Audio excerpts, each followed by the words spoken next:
दोस्तों, कल जब अफगानिस्तान की पख्तिका प्रोविंस में पाकिस्तान के एयर स्ट्राइक में अफगानिस्तान के डोमेस्टिक प्लेयर्स को शहीद किया गया और कुछ और मासूम लोगों को भी मारा गया, तो कल से दिल बहुत बड़ा हुआ है और पाकिस्तान ने बहुत ही जलाना हमला किया है। एक ऐसा हमला मासूम लोगों पर, मासूम क्रिकेटर्स पर किया है जो मेरे ख्याल से तारीख में किसी ने आज तक कोई ऐसा अमल नहीं किया होगा। तो मेरी आप सबसे रिक्वेस्ट है कि कुछ सेकंड्स के लिए उन शहीद क्रिकेटर्स के लिए दुआ करते हैं।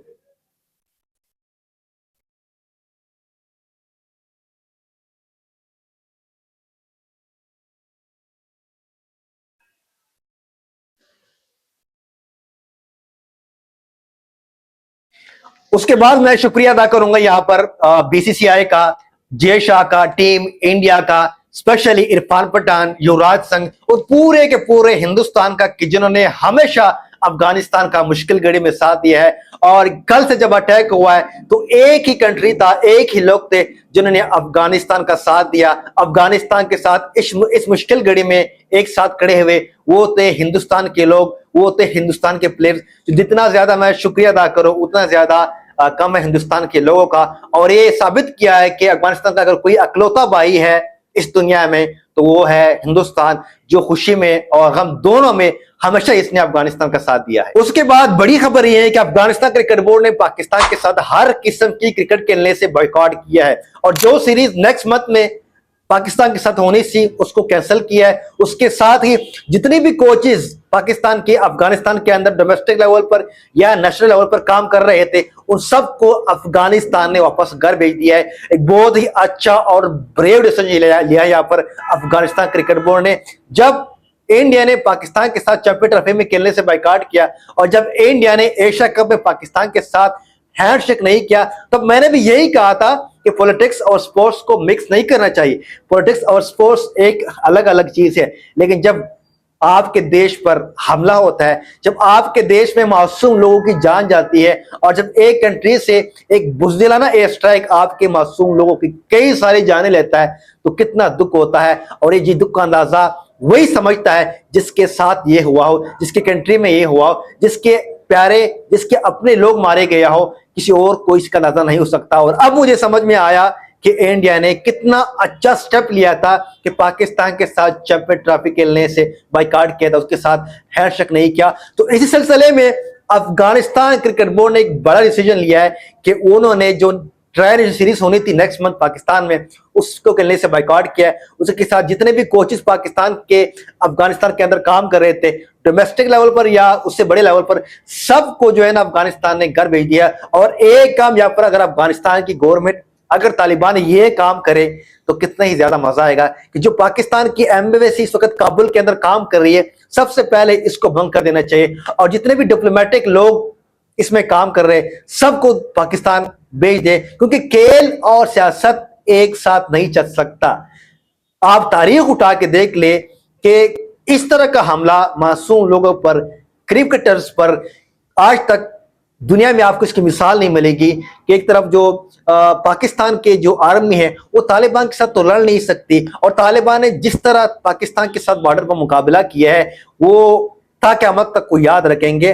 तो पाकिस्तान बौखला गया और उसको समझ नहीं आ रहा था क्या पर मुझे क्या करना चाहिए, मैं क्या करूं। उसको एक ही ऑप्शन नजर आया कि उन्होंने अफगानिस्तान के मासूम लोगों पर, अफगानिस्तान के क्रिकेटर्स पर एयर स्ट्राइक किया और उनकी जान ली। और ये तारीख गवाह है कि पाकिस्तान ने आज तक कोई भी जंग नहीं जीता। इंडिया में के साथ जितनी जंगी हुई पाकिस्तान की, कारगिल की, 1972 की, उसके साथ ये जो जंग हुई अफगानिस्तान के साथ, इसमें बुरी शिकस्त हुई, मुंह की कहानी पड़ी यहाँ पर हिंदुस्तान को, पाकिस्तान को। और पाकिस्तान ने हमेशा जब भी अटैक किया है, जब भी बदला लिया है तो मासूम लोगों पर, चाहे वो उसके अपने हो या दूसरी कंट्री को हो, उनसे बदला लिया है। उसके साथ राशिद खान ने एक बड़ा स्टेप लिया है दोस्तों कि राशिद खान ने अपने तमाम सोशल मीडिया अकाउंट से लाहौर कलंदर्स का जो बायो है उसको हटा दिया है। और जब इसको हटाया है तो पाकिस्तान के अंदर एक खलबली मच गई है। और शाहीन शाह अफरीदी, उसके साथ शाहिद अफरीदी ने इंस्टाग्राम और बाकी तमाम अकाउंट पर राशिद खान को अनफॉलो कर दिया है। और पाकिस्तान ये सोच रहे हैं कि हमने तो बहुत बड़ा काम कर दिया है। राशिद खान के मिलियंस में फॉलोअर्स है तमाम सोशल मीडिया पर, तो अगर आप इसको फॉलो ना करें तो इससे कोई फर्क नहीं पड़ता। राशिद खान अफगानिस्तान का एक ब्रांड है। और जब भी अफगानिस्तान में कोई मुश्किल घड़ी है तो राशिद खान हमेशा हमें सबसे आगे नजर आते हैं। तो सबसे पहले कंट्री, सबसे पहले अपना देश, देश और जनता से कोई चीज बढ़कर नहीं है। ये कभी नहीं हो सकता कि आपके कंट्री में एक देश एयर स्ट्राइक कर रहा हूं, आपके बेगुनाह लोगों को मार रहा हूं और आप उनके साथ बेशर्मी के साथ मैच खेल रहे हो, उनके कोचेस आपकी कंट्री में काम कर रहे हो। ये एक साथ नहीं चल सकता। ये बहुत ही बुज़दिलाना अमल है। और अफगानिस्तान क्रिकेट बोर्ड को मैं दाद दूंगा कि उन्होंने फौरन पहले तो सीरीज से बायकॉट किया, फिर तमाम जितने भी कोचेस थे पाकिस्तान को, इनको घर भेज दिया है।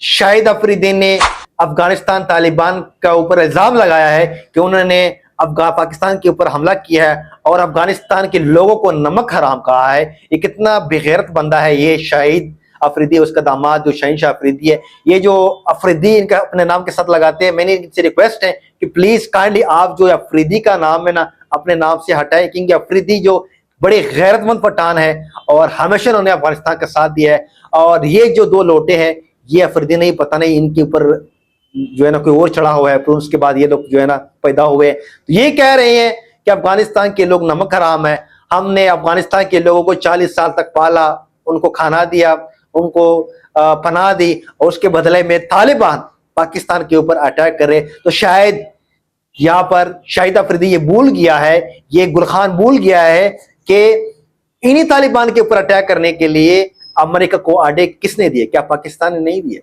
इन्हीं तालिबान की हुकूमत को खत्म करने के लिए, इन्हीं अफगानिस्तान के कई लाख लोगों को मारने के लिए पाकिस्तान ने अमेरिका को अड्डे दिए। और आज वो हमें कह रहे हैं कि आप लोग नमक हराम है, आपको शर्म नहीं आती, आप कितने बेगैरत थे। आपके अपने कंट्री में पाकिस्तान आपके अपने लोगों पर, पश्तून लोगों पर रोजाना बमबार कर रहा है, रोजाना एयर स्ट्राइक कर रहा है, आपके लोग मारे जा रहे हैं, आपके लोगों को हक नहीं मिल रहा, आप लोगों के लोगों को कुचला जा रहा है और आप उनके लिए आवाज नहीं उठा सकते। आप इतने बेगैरत बंदे हैं और आज आप किस मुंह से कह रहे हो कि अफगानिस्तान के लोग नमक हराम है? क्या अफगानिस्तान के लोगों ने आपको रूस से बचाया इसलिए नमक हराम है?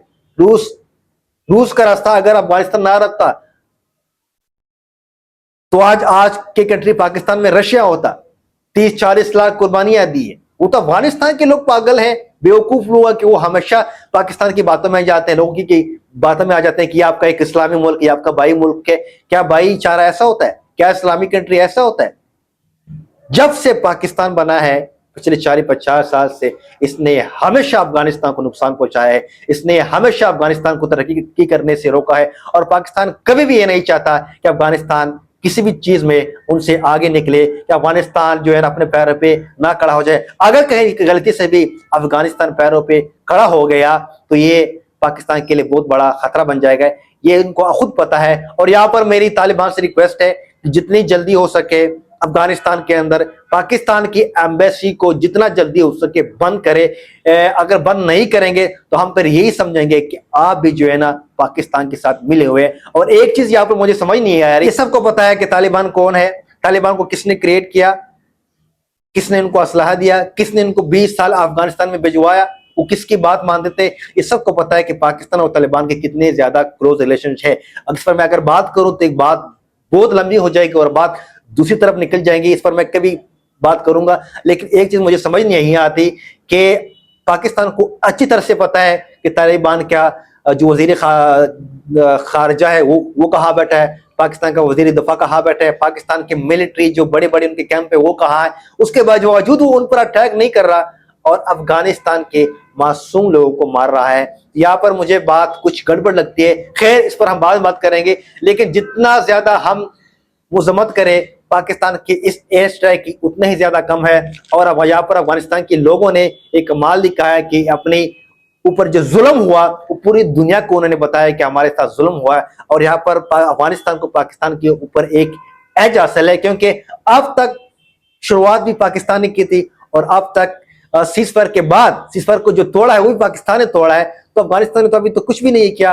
अफगानिस्तान सिर्फ अभी दिफा के कंडीशन में अपने दिफा कर रहा है। तो यहाँ पर पॉलिटिकली अफगानिस्तान को पाकिस्तान के ऊपर एक एज हासिल है। और यहाँ पर आईसीसी से हमारी एक रिक्वेस्ट है कि वो पाकिस्तान की क्रिकेट को जो है ना बैन करे, पाकिस्तान की क्रिकेट को जो है ना खत्म करे।